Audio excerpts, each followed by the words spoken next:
without further ado, I am super stoked for our guest for today. Yes. So Ashley, who do we have joining us? Yes, today we are welcoming Adam Tribble, who is the head coach at CBU, and he began his time there in 2018, and since then he's earned countless Western Athletic Conference Cross Country Coach of the Year awards, and in 2022 he helped the CBU program earn a perfect sweep of the WAC Cross Country Championships.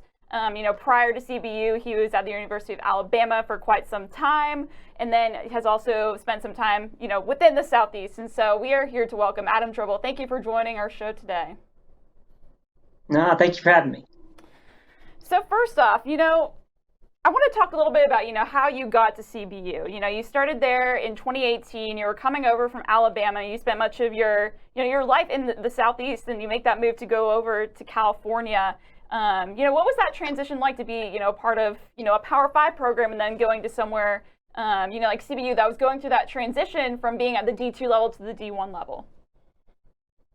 Yeah, well, I spent 5 years at the University of Arkansas, and then I was 2 years at Oregon State as well. So I'd kind of been all over the country. But it was one of those things where I never even heard of CBU when they contacted me. But they had sent out a lot of emails, and they sent me an email, and just kind of the more I looked into it, the more intriguing it became, and one thing leads to another.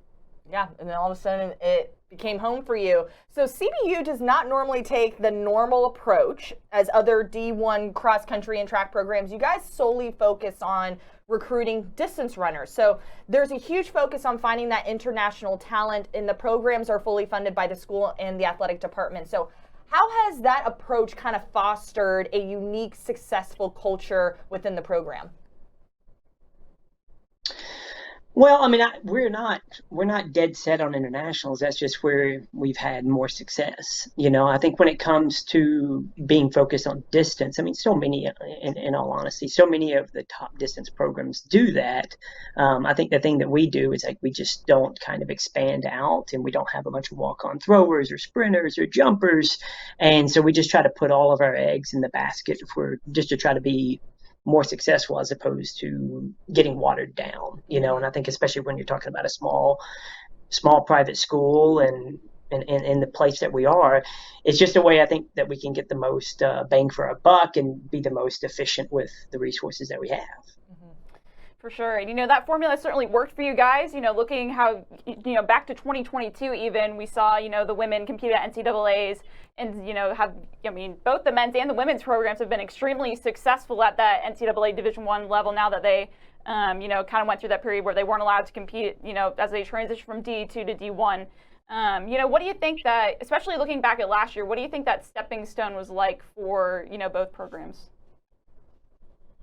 Well, it had been a long time coming. And so one thing I will say is that the transition is brutal. Yeah. And I wouldn't wish that on anybody. And that's something that it was way more difficult than I ever would have imagined. And I think one of the things that, ironically enough, helped get us through it was COVID. And just because it was a difficult time for us, but then also with COVID going on, it's a difficult time for the entire world. And I think we had a lot of support here from our university administration that just helped enable us to be able to help take care of the people on the team in those difficult times. And I think that really kind of helped to bridge the gap, if that makes sense, over those middle years, which was a very trying time.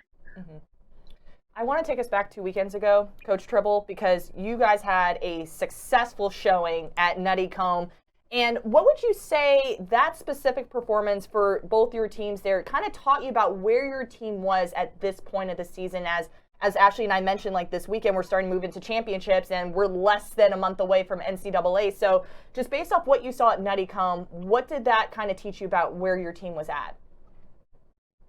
It just told me that they were really, really tough. And I knew that we had, I didn't know. I was quite confident that we had the fitness in order to be able to be successful. But I think especially when two factors. One, when you're in so many people in such a tight area. And I think especially for when you don't have a lot of experience in that, I think that could be a very difficult thing. But then the second factor was just the conditions. That was just a thing of where I was telling them that, you can have thousands of reasons to be able to ease off, because it was going to be hard for everybody. And it was going to be a matter, not necessarily of fitness. It was just going to be a matter of desire and tenacity to get through it, because that was a brutal day for everyone. Yeah, I know that. I'm glad I wasn't running in those conditions because it looked brutal out there. Speaking a little too on, some of that tenacity you learned from your team at Nuttycombe. Do you think that also, kind of speaks to your team's chemistry this year on both the men's and women's sides as well? Yeah, this is a very special group, and I think it's one of those things of where, obviously every year and every group is different, but I would say that this is more than probably any group I've ever been a part of in the last, 20 something years. It's just a special group that I just kind of enjoy being with. And it makes it a whole lot more rewarding, and it's a whole lot more exciting when you just enjoy going to practice even more than usual, because it's just a great group. And I think they have a great deal of ability, but they have a lot of desire right now. And so I think it's really special to see. And I think it's special to see that they can start to see some of the fruits of all the work they've put in, not just this year, but in the years gone by. Mm-hmm. Before I ask my follow-up question, something came into mind. I can hear the passion in your voice. What is your favorite thing about coaching? What about coaching gets you fired up every day? When people can do things that they didn't think that they could. And I think especially when you're talking about being a distance runner, so many times it takes a long time to get to the spot that you want to get at. And I think we have a number of people that have been at this and been going for a long time. And when they can finally start to see that breakthrough, that's just exciting to be a part of. And it's just exciting to see just the joy and the happiness that they have after they've sacrificed and given so much to be the best they can be. I absolutely love that. And I know we're talking so much about your teams, and obviously the team chemistry, I think from Ashley and I's perspective, is very evident that you and the team have been putting in a lot of work. The CBU women are ranked 12th now, and the men are ranked 5th in the latest USTF CCCA coaches poll. What do you think has been the biggest key for the team so far this year when it comes to racing against the nation's elite and getting vaulted into that national conversation, especially for the men who didn't compete at NCAAs last year? Yeah, since you mentioned the men, I think the men last year had the ability to do it. And I think we had, obviously with the way that the colas and the qualifying situation goes, we were the first ones out. And so I think that's just, we had some things not go perfectly, and it was a myriad of just odd circumstances. But I think last year the men were at a spot to be at the national level, and obviously the women were able to get through. But I think right now, if anything, not making it last year really helped to motivate the men.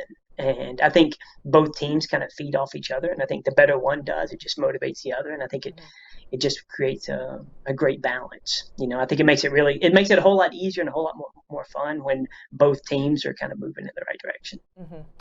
And as Olivia mentioned earlier, now we just got, conference, regionals, and hopefully NCAAs. What are you telling your team, how to attack these next, really important meets coming up? We only do it one day and one race at a time. And so right now, we're not talking about regionals or nationals or anything else. The only thing that we're talking about is WAC. I don't know what they're doing behind the scenes to each other, but we don't want to talk about anything else. And so I think it can be a big distraction if you're starting to think about next week and the following and the following. And so it's just the next race is the only one that matters. And so right now, all of our focus is on WAC, and Abilene, Texas is Friday. Mm-hmm.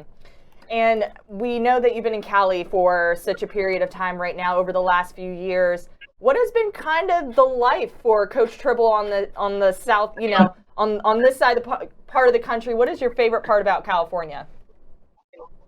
I think that my most favorite part is just that it creates such a great atmosphere for athletes to be successful. And we have obviously some of the best weather year round in the nation. You can get to the Laguna Beach in 45 minutes. You can get to the mountains in 50 to 60 minutes. And so I think the thing that makes it exciting for me is just being able to be at a place where it creates so many great opportunities and such a great situation for the team. And I think we have a very special, unique setup here. And I think it really does provide a great opportunity for people to have a great experience in college and really be able to take their running to another level.